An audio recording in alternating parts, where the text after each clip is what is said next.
Welcome to the Difference of 13. We're excited to have you here with us today. If you're in your car, wherever you're going, or if you're deciding to take a break from doing something productive and instead listen to us, thank you for doing so. My name is Chris, and I'm here with my co-host, Teri. And we are super excited to have you here. We are going to be talking about a kind of a cutting-edge topic today, talking about telemedicine, but also talking about when you might want to do that versus when you should check out maybe the local Minute Clinic, or actually call your doctor and go see them. And so we'll talk about different options that you have there, ways to get your problems or issues taken care of efficiently and cost effectively, and hopefully get you back to doing what you'd rather be doing than being sick. So anything else that we want to talk about today? First, we have to talk about 5 stars and thumbs up. See, true. I remembered this time. Look at you.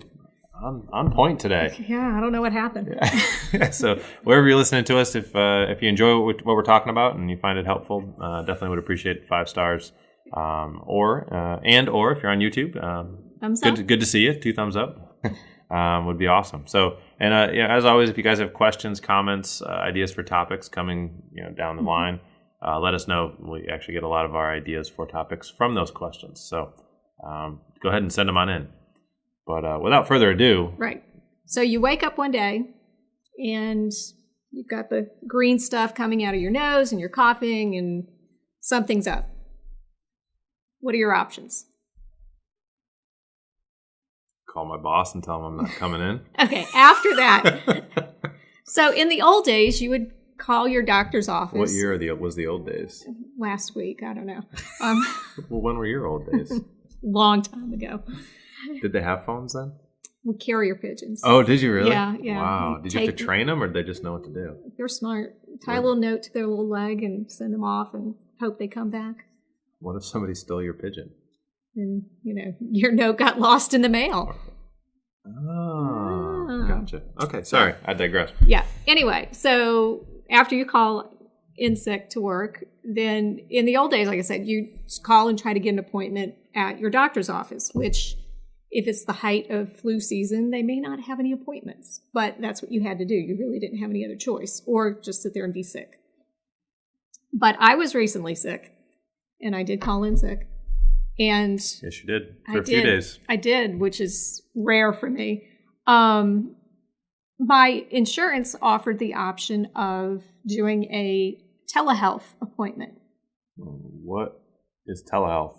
So instead of getting in my car and driving to the doctor's office and sitting in the germ-infested waiting room for an hour and that whole routine, I logged into my computer and to a special website that they have, and I said I would like an appointment with the next available doctor. And I had to fill out a little bit of background information on, allergies and that kind of what's going on with me. And then in probably no more than 5 minutes, a notification came up that the doctor was ready to see me. And his face popped up on the screen and he could see me. I literally did not leave my bed. I was in my bed in my jammies in all that gross, sick glory. And nice. this poor guy. But we talked about what was going on. He heard me coughing because I couldn't control it. And he wrote a prescription, sent it to my pharmacy, and within minutes I was... Did the carrier pigeon bring the prescription to your door? Yeah. Well, pharmacies will start delivering now. Mm-hmm. Even better. You could have to do everything from your house and never leave home. It's pretty amazing. It's pretty scary. We're going to be fat, lazy, and but no, I think that's awesome. So you got to interact. A 5-minute wait for your doctor is pretty nice. Yeah, and how long did he spend with you? Probably about 15 minutes, which is about average what you'd get in the actual clinic. Anyway. In the actual doctor's office. Yeah. So I was pleased because if I had gone there, I'd have probably infected 20 other people. So it kind of helps contain it. Yeah. I think that's, we had Dr. O'Connell on the other week, and he talks about how he does that in his clinic for his direct pay primary care. If you haven't listened to that episode, definitely check that out. That's a very interesting model that's coming, particularly becoming more and more popular. So, but yeah, he said he uses it, like he said, he's doing telehealth calls or virtual sessions pretty much every day of the week. When you are in the midst of that gross flu, cold, whatever it is, the last thing I want to do is get in the car and drive somewhere. To be able to do it from home was amazing. It's pretty neat. I know in physical therapy this is coming. In talking with other people in the field, there's some platforms that are being developed now that'll connect you to a physical therapist. You basically are similar. You'll fill out a form that says, this is my problem. And they'll connect you to a physical therapist, and voila, they'll pop up and they're ready for you. So amazing. So yeah, I think this is coming. This is definitely real. I think there's a lot of studies that are being done. I know there's a big researcher out of Duke University in the physical therapy world, and she's actually been finding that the outcomes or the results really are not that much different in person than they are with telehealth. Right. And I guess I don't know if they're calling it virtual health, because it's not telehealth. I guess implies it's over the telephone. Right. But you can do it with on a Skype call essentially. Obviously, it's got to be HIPAA compliant, and there's a whole new business world booming from there because thanks to all the regulations of things and protecting information and everything. But yeah, you basically, depending on what your issue is, like if you have pink eye or you have a cold like what you did, you can get the same outcome with less cost, less time, more convenience, and without having to get people out of their houses. I mean, think about, your wife home with 2 small children, and if she gets sick, she's now got to pack up the kids, take them with her. To be able to do that would... Well, she recently just discovered the Walmart. You can order everything online and then just drive up. It's and beautiful. Put it in your car and they don't charge you anything extra for it. It's beautiful. She has officially decided never to go into a store again when going grocery shopping. So yes. But yeah, I mean, when you talk about with kids, I mean, that's why she loves it, is because the kids are in the car. She has to put them in, just leave them there. Right. They come, she opens the trunk, they put the food in, and voila, done. Beautiful. The kids aren't grabbing stuff off the shelf. Now that's going to mess with all the companies that tend to market to kids. Candy bars and everything at the checkout. But anyway, that's totally off topic. Well, my convenience is the big thing. Right. So my other thought that I considered was, by the way, the cost for that telehealth visit was $50. If I had met my deductible, it would have been free with my insurance.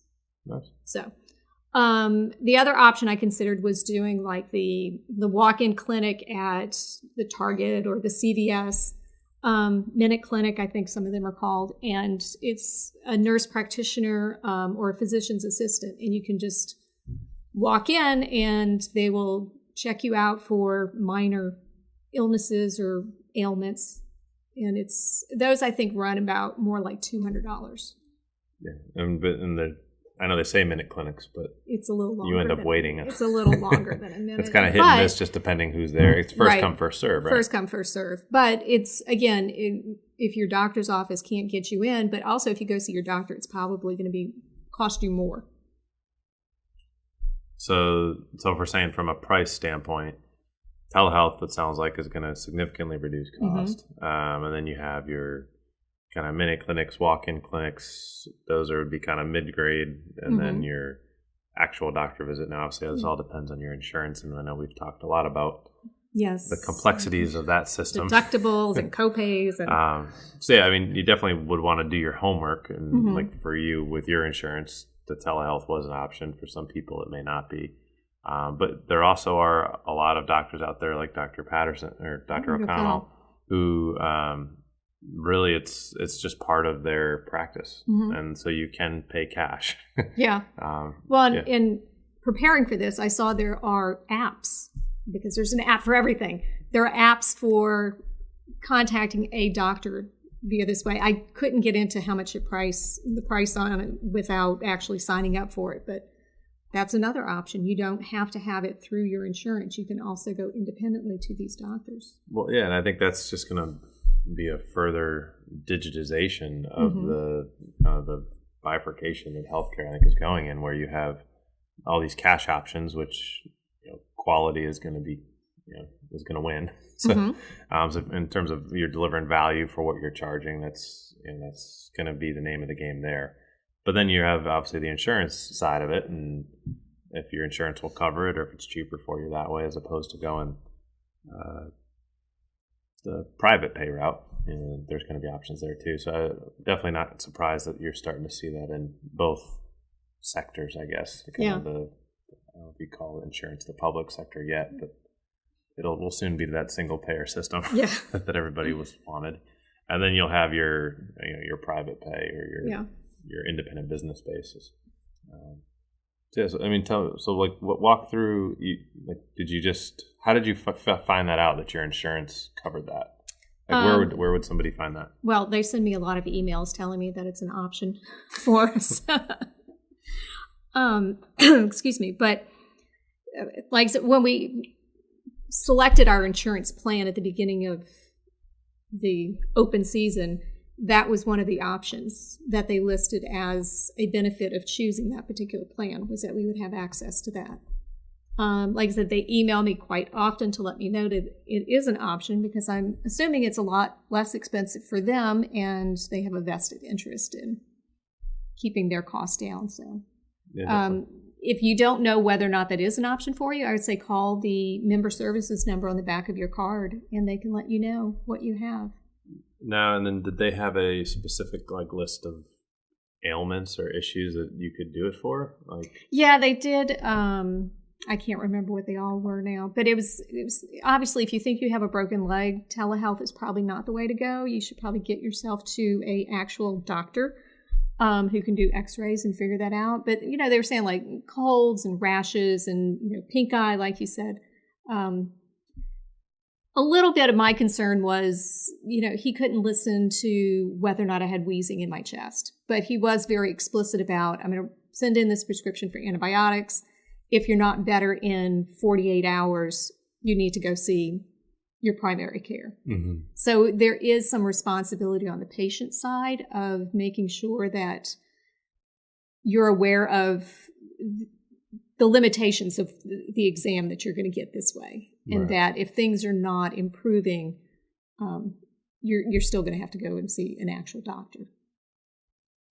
It's pretty neat. I mean, I think there definitely is research on in terms of the ability to diagnose based on subjective questioning. And so I think that'll be important from the clinician side, is really making sure that we as clinicians are very good at questioning, at digging deep verbally through communicating. Basically our communication skills, our emotional intelligence levels in terms of being able to read people a little bit, to make those accurate diagnoses, because you can't put your hands on somebody through the computer. But it sounds like. But that's probably coming next. I mean, well, there's some technology out there where they have actually 3D cameras that'll actually. It's crazy. You can mount them. They're about this big. If you're on YouTube, they're about that big. They cost about $150, and they actually can be like your own personal trainer. They will give you feedback on your squatting, in real time. Amazing. And it tracks back to the actual therapist or trainer on the back end, who can see if you're doing your exercises, if you're doing it right or not, and you can say, wave your arms and say, that hurts, and it automatically tells your therapist, the real person on the other end. I mean, artificial AI, all of that stuff is coming. I think this is just what people are actually doing lags so far behind what the technology is actually able to do, just because you deal with regulations and all that sort of stuff. But it's pretty cool to see you're one of the first to do it. You're an early adopter, Teri. I'm always an early. I love gadgets and technology and all that stuff. So I was like, I'm in. I'll be a little bit honest here. I've been kind of waiting for something to come up so that I could try the telehealth, because I've been hearing about it from my insurance for so long. I was like, all right, I'm sick. This is the perfect time to try it. I'm surprised you didn't fake it yet. No. So yeah, I think if you are sick, I think, like a cold or a flu or something along those lines, I think definitely telehealth is a huge option that you should look at, particularly if you have kids or you just don't want to take the time to drive to the doctor's office, or maybe you can't get an appointment at your doctor's office for a while. Well, I think about, older people who may not have their own transportation, to be able to take care of some of those little issues that come up without having to find somebody to give them a ride. And the use cases of that are just absolutely huge. How easy to use was it? It was incredibly simple. Just hit a button and it worked. Pretty much, yeah. I was logged into a website. It asked a series of questions about, general health, what was going on right now, allergies, that sort of thing. Type it all in, and then they said, we'll alert you when the doctor's ready. It was maybe 5 minutes, and he popped up. That's pretty cool. It was great. I loved it. So hopefully that helps you guys kind of figure out, if you do have something going on, that definitely is something you should look at. Look into your insurance. Like we always say, do your homework and see if your insurance does offer it, if that may be a cheaper option via your insurance. If they don't, that doesn't mean you're out of luck. Look, do you remember the name of the apps? No, but I just Googled online doctor appointments, telehealth, and several popped up. Well, so. There you go. Just go to Google, as always. Magical Google. Yeah. Uh-huh. and there definitely are private options out there, and you can do your homework of who you'll be working with. I would assume there's probably a phone number you can call to talk to somebody to do. We always say kind of those questions that you should be asking before you set up for an appointment. But in some cases, if it's just a rash that you need medicine for, and all you care about is this actually poison ivy? All you care about is just getting the meds, then maybe you don't care about the customer experience and just go the easiest route possible, the route of least resistance. So, but yeah, I think if you don't want to do that, there's always the minute clinics or the walk-in clinics, and then obviously then you have your primary care. Yeah. I think those clinics are great because they're a lot of times open in the evening and on the weekend. So if you can't make regular office hours, it's a good option. Mm-hmm. Yeah, and then I think if for those of you who did miss the episode, with Patrick, the other, it was one. I forget how many episodes ago that was, but definitely check out that episode talking about direct pay primary care, and there are doctors out there who will give you their cell phone numbers, like he said. His members or his patients can text him, "Hey, here's my rash. Right. What do I need for this?" And he answers them at like 9:00 at night. So, there is that personal level of medicine out there, outside of the insurance, regulated world, and definitely something that, is an option out there for you as well too. So. Yeah. Years ago, when my boys were babies, our pediatrician gave us his cell phone number and said, if it's Friday night, 10:00, and cell phones back then. Yeah, they're big brick ones. They were just coming out. Oh, you couldn't text then, huh? No, I couldn't text, but he was like, was it a big car phone in the middle with the cord my on kids it? aren't that old. But it's 20 years ago. Yeah, 25. Yeah, that's a long time. But he was one of the few doctors that gave that level of access, and that was one of the reasons why I chose him as a pediatrician. Because when you're a new parent and you're worried, it's nice to be able to call and say, "Listen to this cough. Does that sound weird?" Yeah. So that's why I still have that expectation of that's what my medical care should be. Mm-hmm. I don't want to be one of a number. Well, you are one of a kind. So we really appreciate you wherever you are listening. Hopefully, if you were driving, you got to where you're going. If not, turn on the next episode. Right. So we'll be back. Our next episode will be an interesting one, so definitely don't want to miss that. Just a reminder, if you do have any questions or ideas for topics, please send them on in. That helps us to deliver content that you guys are interested in, and that will help as many people as possible. Because if you're thinking that question, then there are probably 100 other people that are thinking it as well too. At least. So we appreciate you hanging out with us and spending some of your day-to-day with us, and we look forward to talking with you at the next episode. Bye.